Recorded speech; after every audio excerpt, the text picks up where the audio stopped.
Welcome back. The real estate market on the Suncoast is booming, and with that, so are real estate scams. According to the IRS, real estate scams have doubled since the 2000s began, and one of the most popular, wire fraud. Imagine putting down a payment on a new home and your hard-earned cash winds up in somebody else's bank account. Joining us for more are Laura Bowers, who works in the title department at Michael Saunders and Company, Michael Bamig, a realtor at Michael Saunders, and Rebecca Guilfoyle, a realtor at Veterans Realty. Mark, I meant to say there. Laura, let me start with you because you work in the title department, so you see this a lot in terms of wire fraud. What exactly are we talking about here? Well, we're talking about, we have a lot of parties involved to the transaction that could possibly be infiltrated by scammers out there. What we most often see are buyers and sellers' emails being compromised. The scammers will watch to see what's going on, and then they will send an email out that looks like it's coming from the title company, instructing the buyer to wire funds to a specific account. How are the emails compromised? There are various ways that they compromise. There are phishing attacks. So someone clicks on a link, they spoof. What they do is they set up an email account that looks very similar to mine, but they might add an extra L to it. So that's kind of like what happened in the Russia investigation with Podesta's emails, that he got an email that looked legit, pushed the wrong button, and there we go, Hillary Clinton's emails all over the place. Mark, how have you seen this play out? Well, first of all, what we try and do is educate the consumer right off the bat. We now have a separate wire fraud form that we put into every transaction that we want the buyer and the seller to sign. But we've seen this happen when we get a call from someone that says, hey, I just got an email that says they're changing their wiring instructions, and we're saying, we haven't changed anything, don't do it. So like Laura said, they can put a dot somewhere in the email and it looks exactly like it came from somebody that's in the transaction, and it really hasn't. It's come from a third party trying to get the money, and once it's wired, it's very difficult to get it back. And Rebecca, I can imagine this has devastating impacts on the victims and also maybe the sellers, because they thought they had the deal and they did not. Yeah, you'll see a lot of times people will pack everything up. You have to have it completely vacant, ready to go, U-Hauls, boxes, everything done, cleaned and wiped out, and then there's no transaction. Buyers lost all of their money and there's really nothing to do about it. There's no money, there's no transaction. So what's the recourse? Well, I could tell you one tip is to, the recourse is to actually contact the bank immediately as soon as it's discovered, and then file a report with the local FBI office immediately. That doesn't get your money back though immediately. It can in some cases. If you report it within less than 24 hours, the chances are very good that you can recover the money. Okay, we have to take a quick break. Our conversation on real estate scams continues. Welcome back. We are talking about real estate scams, and joining us for more are Laura Bowers, who works in the title department at Michael Saunders and Company, Mark Bomig, a realtor at Michael Saunders, and Rebecca Guilfoyle, a realtor at Veterans Realty. And so let's talk about issues that come up in terms of rentals. And this is something, Mark, that has been going on for years, and it's incredible that we have not yet gotten a handle on. Explain. It's very difficult. I actually had a listing near our office off of Manatee Avenue, and I got calls from people wanting to know where to make the deposit for a rental, and I told them it wasn't for rent, and it was advertised on Craigslist with photos from the MLS posing as a rental. And what they do is they drop the price way below the market to get an interest, and if it's too good to be true, it usually is. So luckily they called the sign that was in the front yard, and I've even had them remove the sign in the front yard. So it's very difficult when they post something on Craigslist because you have no way to really track it, and then the client or the potential renter is wanting to make a deposit, and the scammer is wanting them to send them a deposit because it's a hot property and all these people are interested in it. And Rebecca, you've said that you've seen this all the time, and sometimes you could tell by the pixels in the picture. It'll usually be pixelated because when you take a photo that's a year or so old and you drag it to your computer and you upload it again, it'll lose a lot of the clarity. So the pictures will usually be a little hazy. The words that they'll use is, I'm sorry, I got a job promotion, I'm out of the area, you can look at the property, just send me a check. You know, it usually is way too good to be true, especially for renters who are, you know, small families looking for things, and it's usually the least expensive with the most bang for your buck. And you're going, how is this real?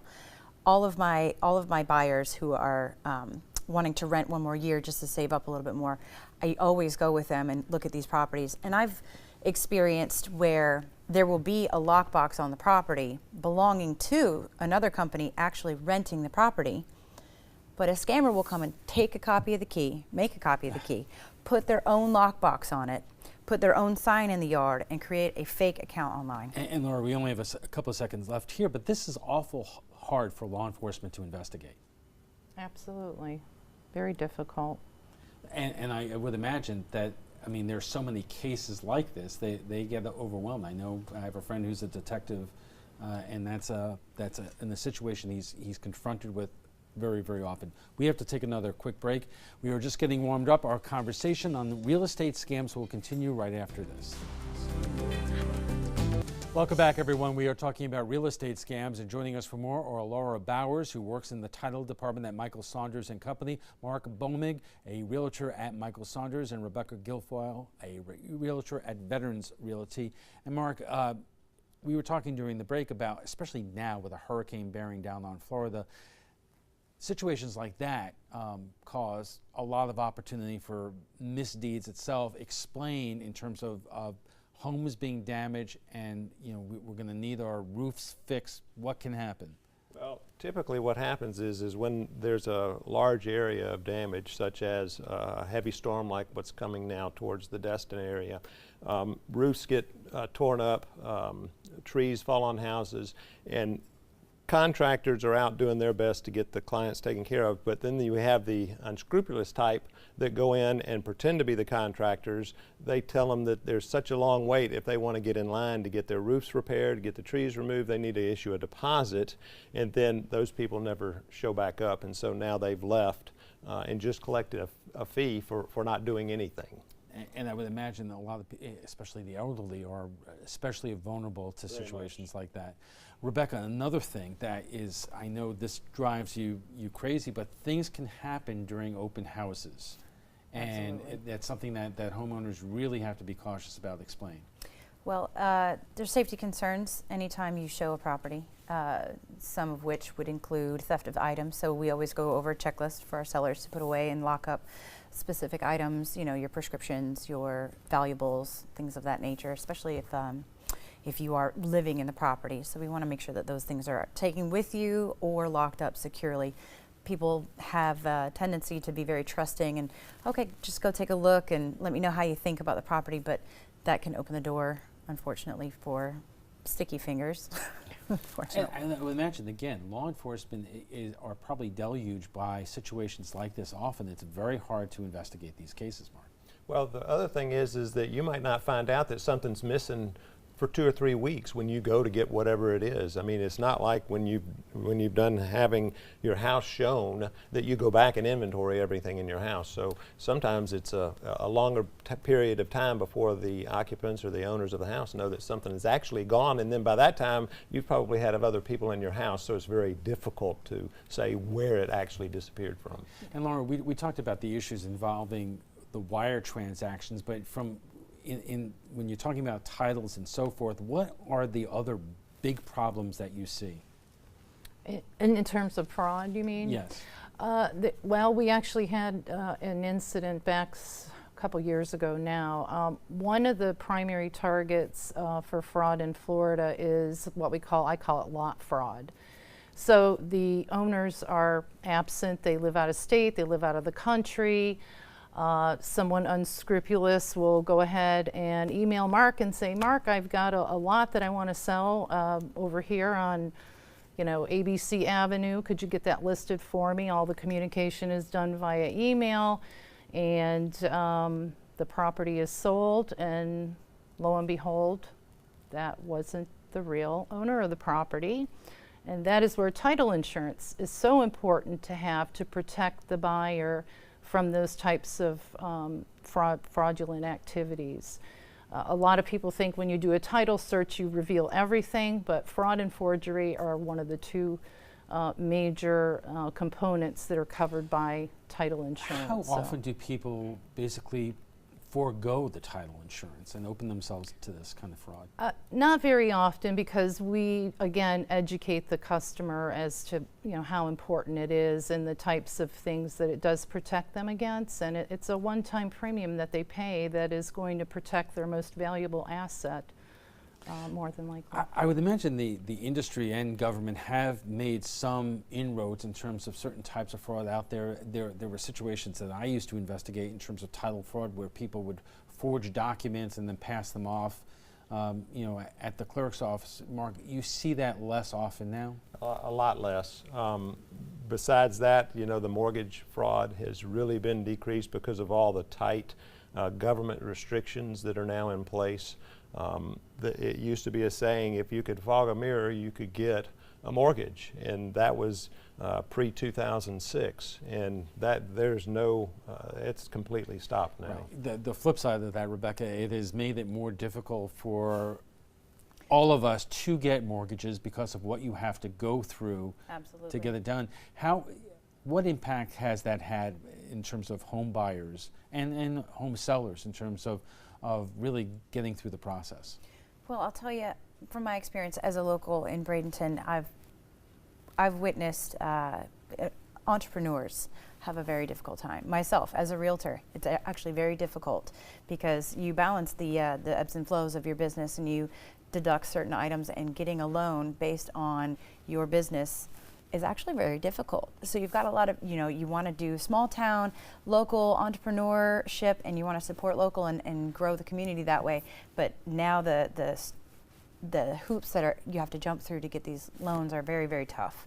So I work with a lot of first-time home buyers, and I've noticed that new construction is a little bit easier for them. I'm not sure exactly why. I'm not sure, but. Is it because that when you're dealing with new construction, the sellers are basically these large, are the builders, they're larger companies, and they have a reason to help even first-time home buyers get through the process? I think that's correct. I would agree with that, yep. One other area that we should talk about, and I've also seen this in terms of movers, when people are buying new homes and moving in, there are unscrupulous moving companies out there that basically will hold a family's belongings for hostage. Mark, how does this happen? Well, it really is geared around them giving an estimate at first to the people who are doing the move, and then coming up with a discrepancy maybe in their original quote.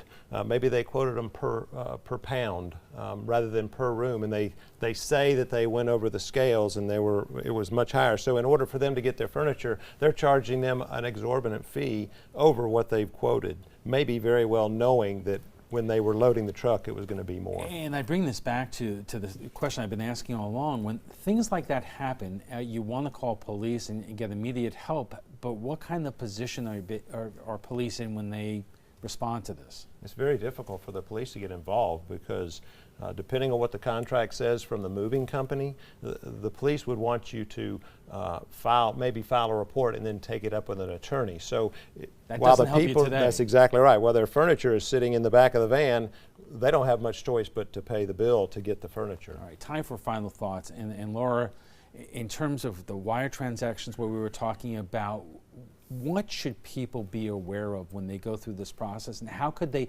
avoid even the issue of the wire fraud we were talking about? How can we avoid that from happening in the first place? Very simple.